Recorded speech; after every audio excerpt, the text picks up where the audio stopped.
온도가 낮아져서 매우 기쁩니다.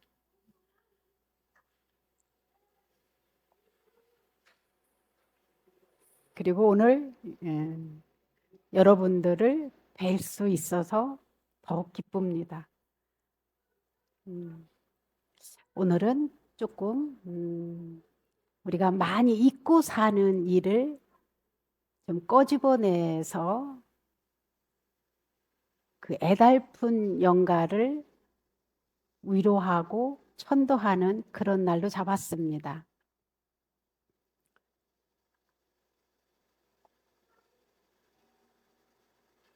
그 어떤 절은 태아 영가만 위해서 천도하는 절도 요즘은 늘어나더라고요. 우리가 정부에서 때로는 아들, 딸 구별 말고 둘만 나 잘 기르자라는 그런 표어가 계속 생각이 나더라고요. 그런데 구별하지 말자고 이미 정부에서 하는 것은 구별하고 있기 때문이 그렇거든요. 우리는 우리나라의 역사를 보면 남의 나라가 늘 탐내고 어떻게 하면은 이 나라를 뺏을까. 그래서 거의 1000여 차례 외침을 받은 나라입니다. 그러면서 가슴에 한을 갖고 돌아가신 분이 엄청 많죠. 자기의 삶을 충분히 못 살고. 그게 불과 우리 100년도 안 지났습니다. 근데 그 100년도 안 지난 세월에 우리들은 아들인지 딸인지 구분을 하기 시작했어요. 뭐가 그렇게 아들이 좋았는지 아들이 아닌 듯 싶으면 가차없이 살해를 한 우리 엄마들의 세대가 있습니다.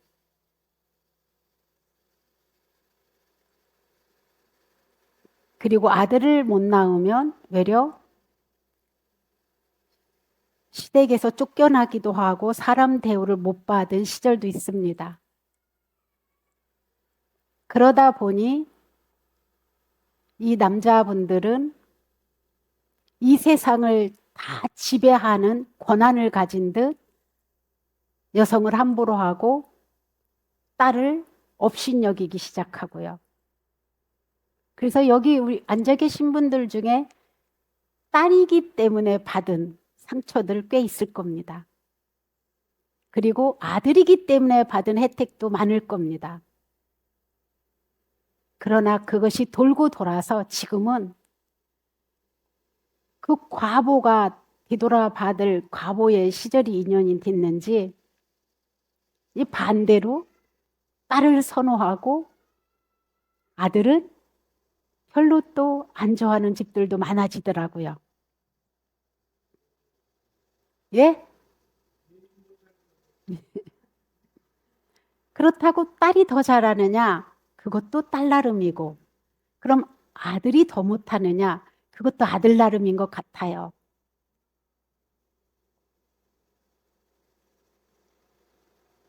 근데 문제는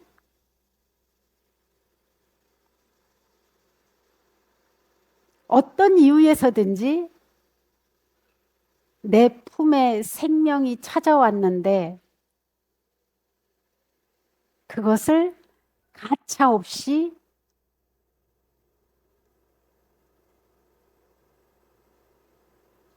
살해를 했다는 것입니다. 그런데도 보면 우리는 너무 뻔뻔스럽다고 해야 되나? 남들이 자기 자식에 대해서 어쩌고 저쩌고 하면 막 흉을 보고 있는데요. 그거를 돌아보면 우리 흉볼 자격이 있나?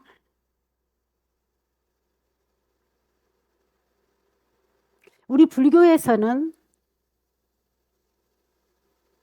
살해를 5가지 조건에 의해서 살해라고, 살생이라고 여겨요.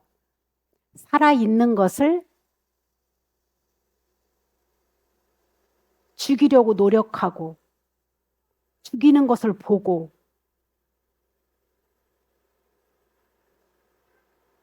또 죽이려고 목표를 정하고, 생명을 끊는 것, 이것을 살해라고 여겨요.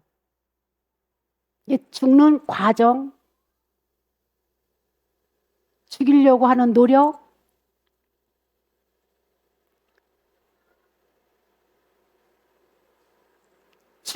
죽는 것까지 허용한, 그리고 생명이 끊어진 것을 보는 것, 이것을 살해라고 여겨요. 5가지 조건으로.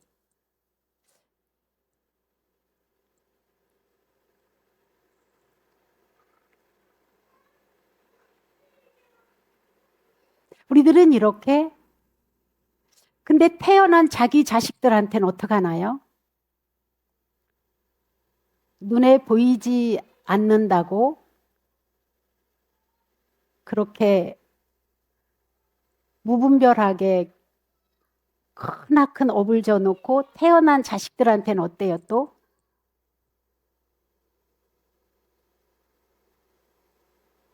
그러면은 그 죽음을 당해서 간 그 영가는 여러분들의 삶을 볼 때 어떻게 느껴질까요?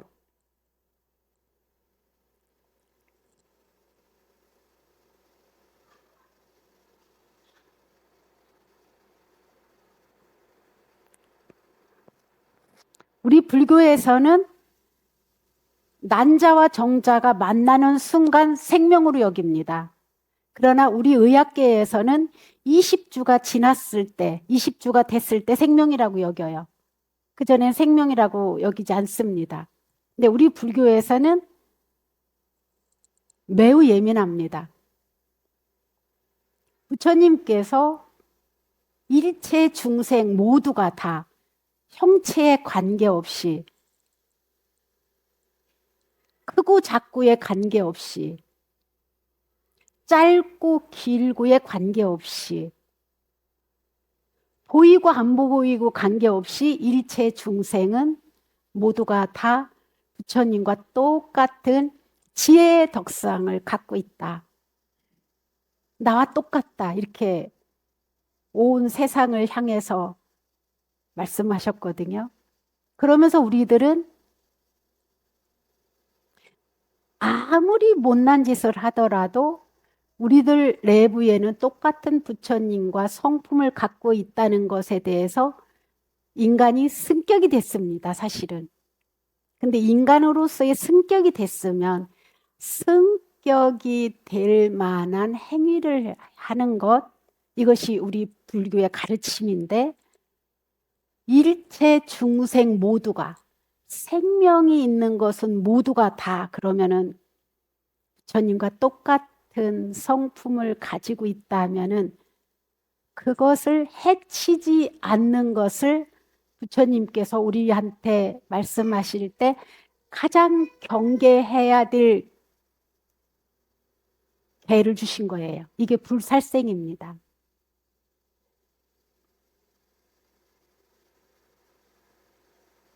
근데 왜 이렇게 오늘 태아연가를 만을 위해서 제를 올리게 된 연유가 있습니다. 계속 이거 태아연가를 이거를 제를 한번 7, 7일 지낸 다음에 따로 지내나, 이걸 어떻게 해야 우리 여러분들이 살생의 원결에서 벗어날 수 있을까? 그리고 중요한 것은 자기 뱃속에 찾아온 생명을 죽이라고 허용했잖아요. 그리고 몸을 내줬잖아요. 그런데도 죄책감이 별로 없어 보일 때가 많았어요. 그리고 태아 연가는 부끄러워서 올리지도 않는 분도 계세요. 그래서 제가 가만히 태아 연가 많은 분들을 이렇게 축원하면서 유심히 볼 때도 있었어요. 한동안은. 왜 유심히 봤냐면 저분의 심성을 어떻게 쓰고 있나? 왜 살생이 이렇게 부처님께서 금하셨냐면 내가 살해를 할 때 그 과정을 보고 살해하려고 하는 의도를 하고 계획을 잡고 살인한 거를 확인을 하고 이러면서 우리 마음이 어떻게 될까요? 어떻게 될 것 같아요?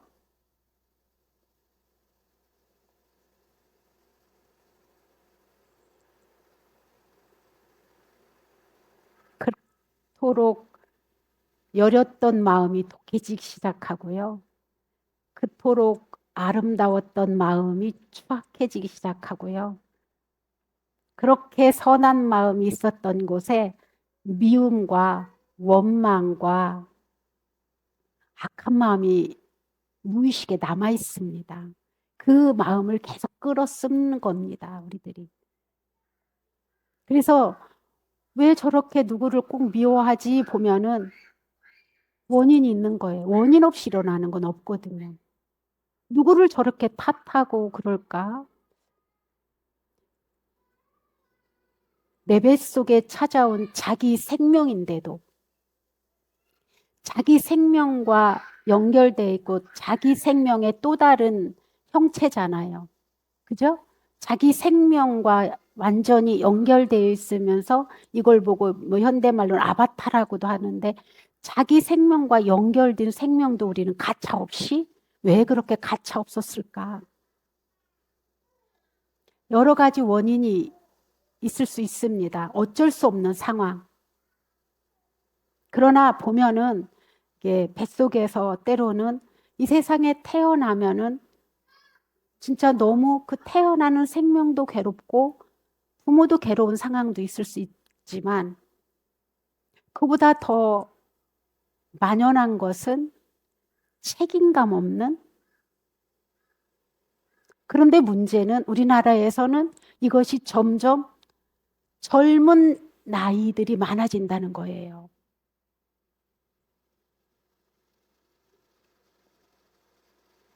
그러면 우리나라의 국민들의 뿌리는 어떻게 될까요?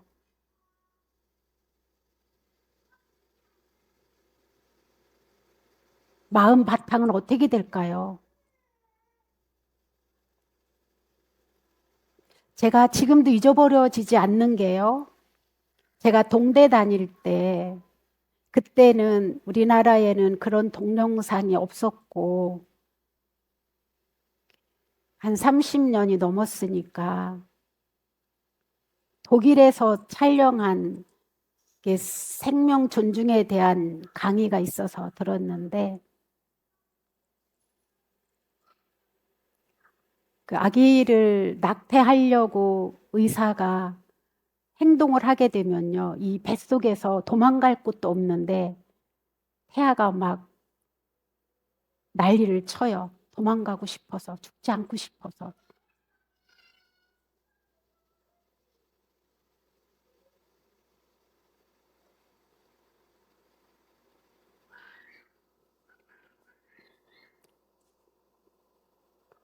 요즘은 반려동물들한테도 학대하거나 살해하면은, 살생하면 법적으로 걸리잖아요. 근데 왜 이렇게 자기 뱃속에 찾아온 자기 자식은 우리 왜 이렇게 하면서도 전혀 죄책감도 안 들고 이것을 위한 후속 조치라도 해야 되지 않나, 우리 불자들은. 그 이 세상을 살아보겠다고 찾아왔는데, 근데 중요한 것은 엄마는, 아빠는 이 작은 생명으로만 결합되어 있어서 형체가 없기 때문에 육안으로 보지 않고 넘어가기 때문에 어떻게 생겼는지 모르지만 태 속에서 죽은 아기는 우리 엄마가 누군지 우리 아빠가 누군지 안다는 거예요. 엄마 아빠를 기억한다는 거예요.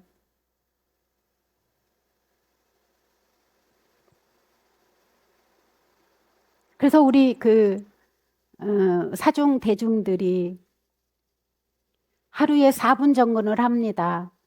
새벽에 4시에 오후 2시에 저녁에. 그러면서 우리 실장님이 발언을 하셔서 오늘 태하연가 천도제를 올리게 됐습니다. 우리 실장님이 발언하면서 열애신 보살님, 광신 보살님, 바라밀 보살님이 동참을 하면서 우리 이거는 반드시 업을 닦아야 될 것 같습니다.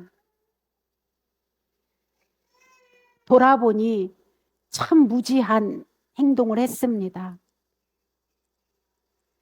그리고 너무나 악한 행위였습니다. 이런 발언을 통해서 우리 사중에서 지금 정진하는 분들이 설판을 올리고 공양을 올려서 그러면 이번에는 특별히 태아영감한 의한 제를 올리자. 그래서 우리 마음에 그 생명을 해치고 그것도 남도 아닌 자기의 생명과 연관되어 있어서 들어온 이 인연을 해친 그런 업을 한번 풀어보자. 그래서 이 아무런 권한도 아무런 힘도 아무런 주장도 할 수 없었던 이 물체로만 형성이 되어 있던 이 생명이 더군다나 남도 아닌 부모에 의해서 또 때로는 사랑하는 남녀에 의해서 생겨났다가 이 세상을 다른 사람도 아닌 그 엄마 아빠의 결정에 의해서 이 세상을 못 태어나고 더군다나 순수하게 이 생을 마친 것도 아니고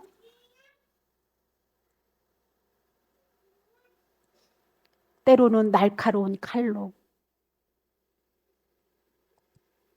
날카로운 가위로 생명을 살해당했다 싶으면 우리는 그것이 형상이 있는 상태에서 그렇다면 우리는 극악무도한 사람일 것입니다.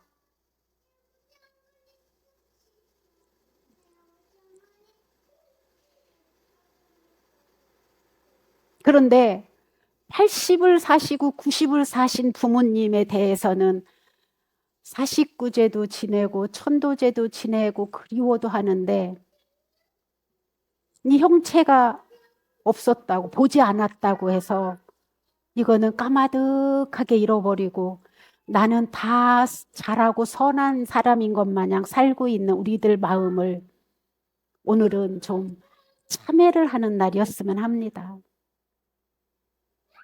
그리고 얼마나 책임감 없었던 그리고 얼마나 어리석었던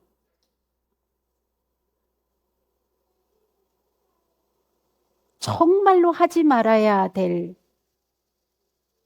이런 업을 지은 거에 대해서 오늘은 그렇게 간 영가를 위해서 여러분들이 정성을 다하는 날이었으면 합니다. 그래서 그 원한의 마음을 좀 풀어주고 달래주고 그리고 불법으로 극락세계로 인도될 수 있는 그런 여러분들의 좋은 마음으로 이렇게 영가를 위해서 우리 실장님이 마련한 풍선이에요. 저거 버스는 뭐냐면요. 태아영가 옷을 담은 어디 나들이 천국의 극락에 갈 버스예요. 그리고 이렇게 풍선도 마련됐고요. 그 음식을 그 영가상에 아기들이 좋아하는 것들로 다 또다시 장만도 했습니다. 그리고 저는 여러분들이 이런 기회를 통해서 자식들한테 생명에 대한 이런 존귀함을 좀 가르쳐 줬으면 해요. 저 인연들이 그러면서 제가 뭘 느꼈냐면 왼수가 멀리 있지 않구나. 결코.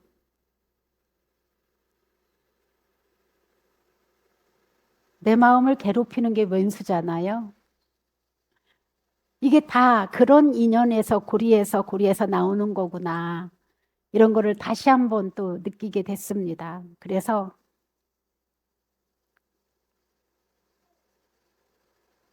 우리가 잘못한 그 이전의 세월로 돌아갈 수 없다면 최선을 다해서 올부터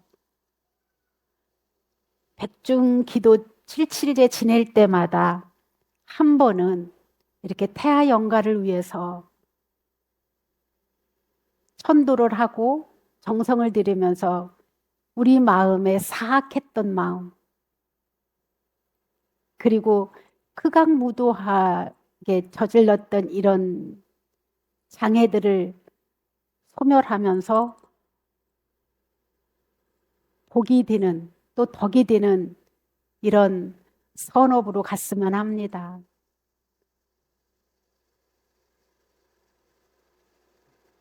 여러분들 이렇게 함으로 인해서 걸려있던 분들은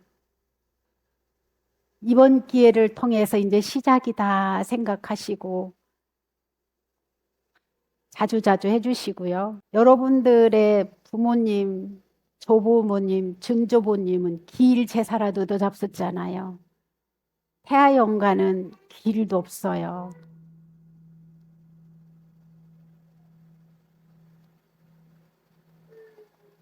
그리고 기억하기 싫어해요.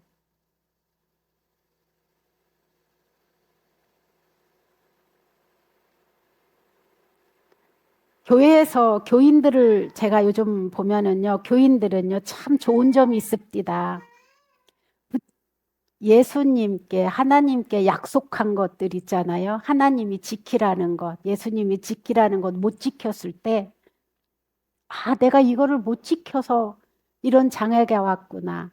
내가 못 지켜서 내가 이렇게 몸이 아프구나.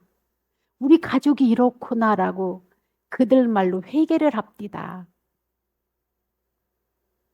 회개를 하고는 그 마음을 돌려서 하나님이나 예수님이 가르침대로 행하더라고요. 그러면서 그들이 장애를 극복하고 복을 이뤄 가더라고요. 근데 우리들은 뭐지? 매일 달라고만 하나? 우리를 좀 돌아보고 어떻게 해야 복이 되고 덕이 되고 지혜가 될지를 우리는 부처님의 가르침을 먼저 마음에 새겨서 이거를 행하려고 해야 될 것 같다. 이거를 행하려고 하지 않는 한 자꾸 달라고만 하면은 이것은 자꾸 실망만 온다. 왜 그러느냐? 행복을 바라면서 행복을 깨는 짓만 하고 거꾸로 하기 때문에 복을 받으려면 복을 받을 짓을 해야 되고요. 지혜롭고 싶으면 지혜를 어떻게 닦아야 되는지를 익혀야 되고요. 근데 우리들은 복은 바라는데, 소원 성취는 바라는데 거꾸로 가고 있지는 않나. 우리 기독교인처럼 돌아보면서 우리는 참회를 철저하게 했으면 좋겠습니다. 그래서 자기 삶의 방향을 바꿔가는 것.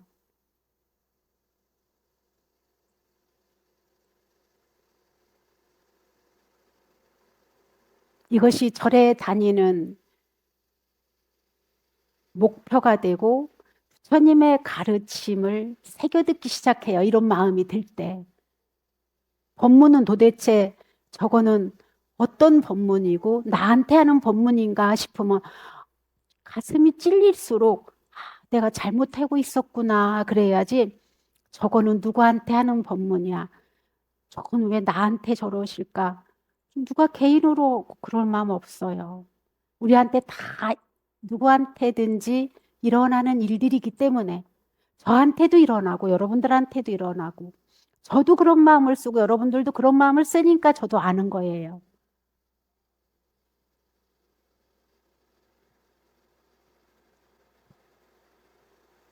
그래서 우리가 이 시간을 헛되이지 않고 이 금생만 살고 우리 말 거 아니거든요. 연이어 또 계속 다음 생 이어가거든요. 금생에 지은 거는 가능하면은 금생에 풀고 다시는 그 장애와 괴로움 속에 끼어들지 않기를 저와 여러분들이 다짐하고 삶을 돌아보고 참회해서 바꿔가는 그런 계기가 됐으면 합니다. 이상입니다.